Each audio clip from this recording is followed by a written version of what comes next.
The year is 1916. Jabotinsky doggedly pursues his idea of a Jewish legion to fight for Palestine against the Turks. Finally, things start to go his way. In November, Colonel John Henry Patterson, the British officer who leads the Zion Mule Corps, falls ill and is sent to London to convalesce. Patterson takes Jabotinsky to meet Leopold Amery, a member of parliament who opens doors in government circles. But when Jabotinsky again tries to recruit young Russian Jewish refugees, the effort ends, in Jabotinsky's words, in riots, despair, and failure. At one meeting, Jabotinsky is attacked. A mob forces him to retreat out a back door. At this point, events move sharply in his favor. Russian military hero Joseph Trumpeldor, who served with the Zion Mule Corps in Gallipoli, arrives in London. Also in England are 120 men from the Corps who re-enlist. Here is a ready-made nucleus for a Jewish legion. Equally important, Lloyd George becomes Prime Minister and sets about opening a Palestine front in the war. And then, on March 19, 1917, the Russian monarchy is overthrown. With it, the main objection of East End Jews to helping the Allies evaporates. For Britain, a new problem arises. Many in Russia, Jews prominent among them, want to sue Germany for a separate peace. In April, Jabotinsky writes to Lloyd George and to Foreign Minister Lord Balfour. If, he says, the Jews had a direct stake in prosecuting the war, it would counterbalance pacifist propaganda in Russia. The Foreign Office responds favorably, and on July 10, 1917, the War Office announces the impending formation of a Jewish infantry regiment. The legion becomes known as the Judean Regiment. The menorah with the Hebrew word kadima, or forward, will become its insignia. Colonel Patterson is made its commanding officer. On February 2, 1918, Private Jabotinsky becomes Lieutenant Jabotinsky. That day, the battalion marches through formerly hostile Whitechapel. There were tens of thousands of Jews in the streets, at the windows, and on the roofs. Blue-white flags were over every shop door. Women crying with joy, old Jews with fluttering beards murmuring, Shechecheanu. Patterson on his horse, laughing and bowing and wearing a rose a girl had thrown him from a balcony. And the boys, shoulder to shoulder, their bayonets dead level, each step like a single clap of thunder, clean, proud, drunk with the national anthem, with the noise of the crowds and with the sense of a holy mission. 2 days later, the battalion leaves for Egypt and Palestine. The Jewish Legion acquits itself honorably on the Palestine front.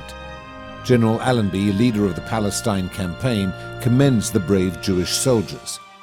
Jabotinsky writes to his wife, Allenby definitely decided to form a Jewish brigade and make Patterson a general. We expect it any day. Jabotinsky's optimism is misplaced. Allenby does not even mention the Jewish Legion in his dispatches. Worse, the military authorities harass the legionnaires. Jabotinsky writes directly to Allenby. Sir, I was the initiator of both the Zion Mule Corps and the actual Jewish battalions. Today, I am forced to witness how my work is breaking into pieces under the intolerable burden of disappointment, despair, broken pledges, and anti-Semitism permeating the whole administration and military atmosphere. On January 27, 1919, Jabotinsky warns, the Palestine authorities are acting in a manner which clearly tells the Arabs that the Balfour Declaration need not be fulfilled. At the end of 1919, Jabotinsky calls together a conference of political leaders to discuss the creation of a self-defense force. They ask Jabotinsky to lead the group, which is called Haganah, or defense. On April 4, 1920, the Arabs attack. The mob rushes into the old city shouting, El Dawleh Ma'anna, the government is with us. Jabotinsky sends 2 Haganah companies. They are stopped at the gates of the old city. There, he writes, British troops directed their bayonets and machine guns. Not against the pogromists, but against Jews who wanted to penetrate the old city and to bring help. The pogrom is hardly over when the British administration begins reprisals, not against the Arabs, but against the Jewish defenders of Jerusalem. Haganah men are arrested. Jabotinsky is summoned to the police station and demands that the men be released.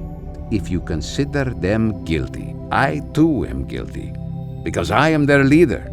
If you persist in holding them, you should arrest me as well. The British oblige.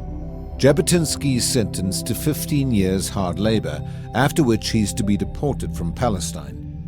Under pressure from an outraged London press and Parliament, Allenby reduces Jabotinsky's sentence to 1 year, and that of his 19 comrades from 3 years to 6 months. But Jabotinsky and his fellow prisoners are angry at the behavior of the Zionist Commission and its leader, Dr. Chaim Weizmann, who urges the Jewish community to refrain from doing anything to upset the administration. As the days of the military administration come to an end, Herbert Samuel, a Jew and a Zionist, is appointed High Commissioner for Palestine. He arrives in Palestine on July 1, 1920, and on July 8th proclaims a general amnesty for everyone associated with the Jerusalem riots. Jabotinsky returns to liberty as a national hero. But Jabotinsky isn't content with a pardon. That it is shared with Arab rapists is intolerable, and legally his conviction still stands. He demands a review of the trial in England. He engages a London law firm and initiates an action against the War Office. He is successful. All the proceedings of the military court are quashed and their sentences expunged. Jabotinsky has won the battle for himself and his 19 comrades, and he has done it without the help of the Zionist leadership.